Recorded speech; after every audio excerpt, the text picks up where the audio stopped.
Bonjour, bienvenue, je m'apprête à faire le tirage donc pour les poissons pour ce mois de novembre. Donc j'ai dû refaire juste 2 fois là parce que la batterie était en train de tomber en rade. Donc là on est bon, j'ai tout mon temps, on n'est pas pressé, je peux donner les informations. Donc bien sûr c'est général, donc ça ne pourra pas parler à tout le monde. Donc là j'ai commencé avec le Tao, j'ai déjà tout mis en place. Donc pour moi ce que je disais donc par rapport donc à votre signe, pour avoir aussi eu souvenir là du tirage général que j'ai fait il n'y a pas longtemps, vu que tout est organisé, enregistré bien évidemment à l'avance, voilà, pour pouvoir mettre tout ça en place sur la chaîne au moment voulu. Il me semble que pour les poissons, le mois de novembre va être un mois qui va être assez éprouvant sur plusieurs aspects de ta vie, sous plusieurs aspects de ta vie, je pense. Et donc évidemment, la partie sentimentale ne va pas être épargnée, sinon ça serait pas drôle. Donc vraiment, là on est dans une idée, le conseil que je pourrais te donner au vu de ce que je vois avec les cartes, c'est de faire le plus simple possible. Essaye de simplifier au maximum ta routine dans la mesure du possible et ne prends pas de gros projets, ne fais pas des choses vraiment, c'est pas le moment en fait de lancer plein de choses, de devoir mener de front tout un tas de challenges. Là, il y a vraiment une idée d'essayer de faire au plus simple. Il y a une idée quelque part, là c'est un peu du bon sens, mais c'est de se contenter de ce que l'on a et de pas avoir des espèces de, comme on dit, des espèces d'excès de grandeur, à vouloir en faire 3 fois trop, là non. Vraiment, on est dans quelque chose où on essaie de se poser, on essaie de pouvoir récupérer de l'énergie autant qu'on peut, on essaie de faire au bien, au mieux avec ce qu'on a, sans pour autant se disperser, puisqu'on sent que vous êtes à des tournants de vos vies. On est vraiment dans un renouveau qui est assez, à mon avis, profond, qui est quelque chose qui va vraiment changer et se mettre en place. À mon avis, vous, c'est déjà les prémices de 2020, de l'année 2020, de ce que ça va apporter qui sont en place. Donc là, il y a vraiment une idée. J'avais jamais fait gaffe d'ailleurs en regardant cette carte. On le voit peut-être pas bien à la caméra, mais il y a des empreintes de pieds en fait derrière. Donc là, il y a vraiment une idée de pouvoir s'ancrer dans la matière, de pouvoir quelque part être stable dans sa vie, être vraiment posé, pouvoir avoir les pieds sur terre vraiment et être dans quelque chose où on sait d'où l'on vient et on sait ce vers quoi on va et on n'oublie pas d'où on vient. Il y a un peu cette idée-là, quoi. On a parcouru un bon bout de chemin et maintenant on est prêt à pouvoir vraiment évoluer et passer à l'étape supérieure. Mais on ne pourra pas accéder à l'étape supérieure tant qu'on n'aura pas fait un gros travail sur sa partie ombre et qu'on n'acceptera pas de reconnaître et d'écouter et d'entendre plus qu'écouter cette partie de nous-mêmes dont on n'est pas fier, qui n'est pas forcément très jolie, qui nous a peut-être parfois fait beaucoup souffrir ou fait souffrir les autres. Mais il y a une idée de devoir l'accepter parce que tant qu'on n'acceptera pas ce qu'on est en entièreté et qu'on n'intégrera pas la partie justement de nous qui est la plus quelque part de côté, laissée de côté, ben voilà, on ne pourra jamais être vraiment dans sa vérité intérieure tant qu'on ne prendra pas en compte l'aspect plus sombre de notre personne, quoi, de la personne que l'on est. Il y a vraiment une idée de se recueillir, de se retrouver avec soi-même et d'accepter la partie la plus délaissée de nous-mêmes. Voilà. On voit aussi que le bas du paquet, c'est le travail sur ce qui était corrompu. C'est pour ça que je vous dis que vous êtes vraiment on est dans quelque chose de, on est dans un renouveau. Et là, bon, ça parle quand même sur le plan émotionnel, hein, vu qu'on est sur du sentimental. Mais là, quand même, la couleur est très claire. C'est vraiment accepter tout ce que l'on n'aime pas chez la personne avec qui l'on pourrait être ou chez les personnes avec qui on a pu sortir, avec qui voilà, ça s'est terminé. Il y a un besoin en fait de pouvoir apprendre de toutes ces erreurs et de toutes ces expériences passées sur le plan sentimental pour voir en quoi ce qu'on leur reprochait, ce qu'on reprochait à notre partenaire est quelque chose en fait que l'on faisait nous-mêmes.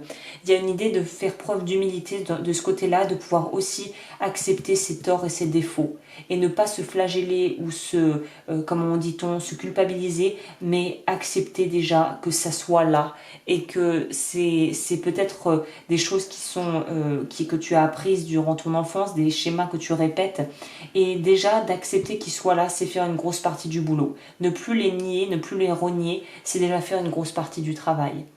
Après, pour ce qui est de la Sibylle, on voit bien qu'il y a des obstacles. Et moi, je dirais que c'est ton mental. L'obstacle principal, là, ça va être le mental, parce que cette carte revêt bien évidemment plusieurs significations. Mais dans ce sens-là, moi, c'est le mental ou une figure maternelle autour de toi, quelqu'un, ou en tout cas quelqu'un, une femme, quoi, ça c'est sûr, qui en fait, soit ton mental, soit une femme qui te fait en fait te poser les mauvaises questions, quoi. Et puis qui te fait mouliner, mouliner, mouliner dans la tête, ça ne s'arrête jamais, hein. Donc là, on est clairement dans une situation où tout le monde n'a pas tes meilleurs... tout le monde n'est pas aussi, quelque part, bienveillant que toi-même.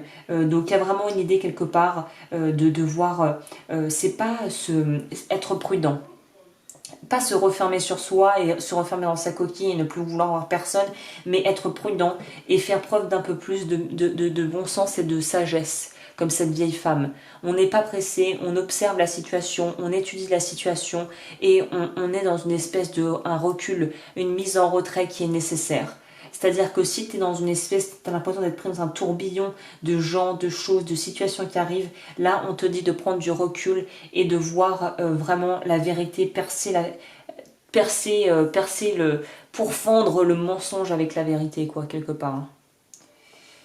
Il y a aussi une idée d'être, pour certaines personnes aussi, d'être assez malheureuse en couple, hein, clairement, que ce soit homme ou femme, hein. On est dans une relation où on végète, on voit pas vraiment d'évolution, ou en tout cas peut-être qu'on est dans quelque chose où on n'arrive pas à être heureux avec la personne avec qui l'on est, on n'arrive pas à se satisfaire de ce que l'on a, et peut-être que dans ces cas-là, il y a un projet, il y a quelque chose, peut-être même, voilà, comme la carte l'indique, un enfant, la venue d'un enfant, mais il y a quelque chose qui va venir bouger positivement la situation dans certains cas où on va pouvoir en fait un peu se redonner un second souffle en étant du coup avec une personne qui va nous permettre un petit peu de repartir, ou pour les personnes qui sont justement avec dans une relation qui n'est pas très saine, là on va avoir envie de quitter ce que l'on connaît pour se lancer dans autre chose. Et peut-être que je pense que pour les personnes qui ont vécu pas mal de déconfiture sur le plan sentimental, peut-être que vous allez vouloir vous lancer dans un projet et en fait que vous n'allez pas trop vouloir vous remettre en couple là maintenant, que vous allez plutôt vouloir vous focaliser, voilà, sur les amis et les projets, vos projets pro, vos projets perso. Je pense qu'il y a pas mal de poissons d'ailleurs qui vont peut-être privilégier ça, de vraiment se focaliser, se mettre corps et âme dans leur passion, dans ce qu'ils aiment faire, dans leur boulot, dans leurs relations amicales avec leurs amis, leur famille, et qui ne voudront pas plus prendre la tête avec des relations amoureuses qui ont ni queue ni tête en fait, hein. Ouais, pour moi c'est vraiment ça. On prend son envol, on prend de la hauteur. De toute façon, ça vous est recommandé ce mois-ci, hein. Prendre de la hauteur, c'est clair. Parce que quand on est dedans, on a le nez dans le guidon, on voit plus rien. Là, on te dit, recule d'un pas en arrière et vois les choses avec plus de lucidité. Donc pour les poissons, vous allez être très vite récompensé. Votre travail est magnifique. Donc le travail sur soi, ne désespère pas, va payer. Alors, qu'est-ce que nous dit cette carte? C'est le Tamaya. Carte numéro 30. Origine forêt amazonienne. Le Tamaya ou Bégonia bambou était autrefois vénéré au Mexique en tant qu'incarnation sur Terre d'une divinité féminine. Le message, vous avez assimilé beaucoup de leçons et que vous écoutez votre intuition divinement guidée afin d'accomplir votre vie. L'énergie du Tamaya vous aide à rester centré et à bannir toutes les formes de doute et de peur. Vous avez pris conscience de ce qui va et de ce qui ne va pas dans votre vie et vous avez fait les bons choix. L'affirmation positive, je suis centré dans mon corps, mes pensées et mes actions sont justes et équilibrées car je suis sur mon chemin supérieur. J'accueille à bras ouverts tous les cadeaux positifs que la vie m'apporte. Merci à l'univers. Donc là, ouais, il faut être alerte s'il y a des opportunités qui se présentent, mais il faut pas courir après ça. Les choses arriveront en temps voulu. On va prendre message de guérison pour les poissons. Qu'est-ce qu'on peut ajouter à ça? Pour me contacter, bien sûr, tout est dans la barre d'infos. Si tu souhaites savoir ce que je propose. Le bien, chakra du cœur, le vert. Je corrige mes défauts de caractère et je surmonte les difficultés en demeurant inébranlable et positif. Ainsi, devant toute situation, je calme mon cœur et j'illumine mon intellect. Pour transformer l'ombre en lumière, je travaille consciemment pour que le bien se manifeste en moi et autour de moi. Je fais ressortir mes qualités et ma bonté pour le bénéfice de tous. Là, je dirais quand même apprendre avec des pincettes en ce sens où on nous parle de transformer l'ombre en lumière, mais pour moi, ma vision en tout cas, c'est personnel, il faut aussi accepter l'ombre pour ce qu'elle est et essayer de pas trop diaboliser ça en fait, mais plutôt d'apprendre à faire avec, comme dans le concept du yin et yang, qui sont indissociables et qui font partie du maintien de l'équilibre en nous-mêmes et sur Terre. Donc c'est pas diaboliser l'ombre, c'est pas non plus encenser la lumière, c'est trouver le juste équilibre entre les deux pour pouvoir vivre une vie qui est équilibrée, qui est épanouissante. Il y a aussi ce dicton qui est assez connu par rapport ce dicton amérindien avec l'histoire des deux loups. Il y a un grand-père qui explique à son fils, à son petit-fils, qu'en nous on a tous deux loups, le loup on va dire de l'ombre et le loup de la lumière, et en fait le petit qui se battent en fait continuellement pour avoir le pouvoir, et le petit garçon demande à son grand-père, et c'est qui dans l'histoire qui gagne la bataille, et le grand-père dit celui que tu nourris, le loup que tu nourris. Sauf qu'en réalité, il faut nourrir les deux. Sinon, il y en aura toujours un qui sera en agressivité exacerbée. Donc, il faut nourrir l'ombre comme la lumière, le bon comme le moins bon, et trouver un équilibre. C'est plutôt ça l'idée, de trouver un équilibre entre tout ça. Donc voilà, il faut que tu trouves un équilibre pour pouvoir accepter les parties de toi qui sont peut-être pas très reluisantes, mais sache que tout le monde en a, et pouvoir apprendre à vivre avec en bonne intelligence. Voilà, bah écoute, j'en ai fini pour ce tirage. Je te retrouve très vite pour de nouveaux tirages et d'ici, porte-toi bien.